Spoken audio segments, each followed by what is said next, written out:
2007లో లేటెస్ట్గా అప్పుడే మన వనామీ కల్చర్ స్టార్ట్ అయిందండి. వనామీ కల్చర్ స్టార్ట్ అయినప్పుడు ఫస్ట్లో మాకు అవగాహన లేక 2-3 సార్లు ఫెయిల్యూర్ అయ్యామండి.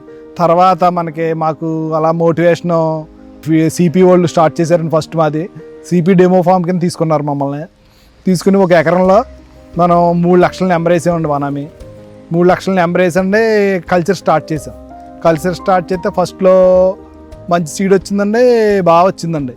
అప్పుడులో వనామీ 2007 రేంజ్లో 260 రూపాయల రేట్ అండి, 30 కౌంట్. ఆ రోజుల్లో 30 కౌంట్ రేటు 4 రూపాయల రేట్లో 1 ఎకరంలో నాకు 10 లక్షలు మిగిలిందండి.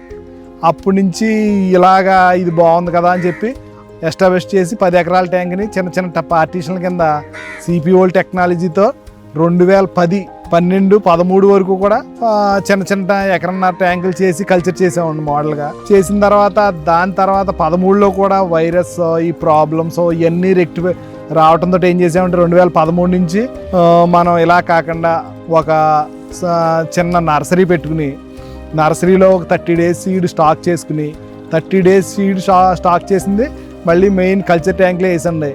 కల్చర్ ట్యాంక్లో మనం 60 డేస్లో కల్చర్ వస్తే మనకు తక్కువ రోజుల్లో మేనేజ్మెంట్ కాస్ట్ తక్కువ అవుతుందని ఖర్చుతోటి ఆ విధంగా వెళ్ళామండి.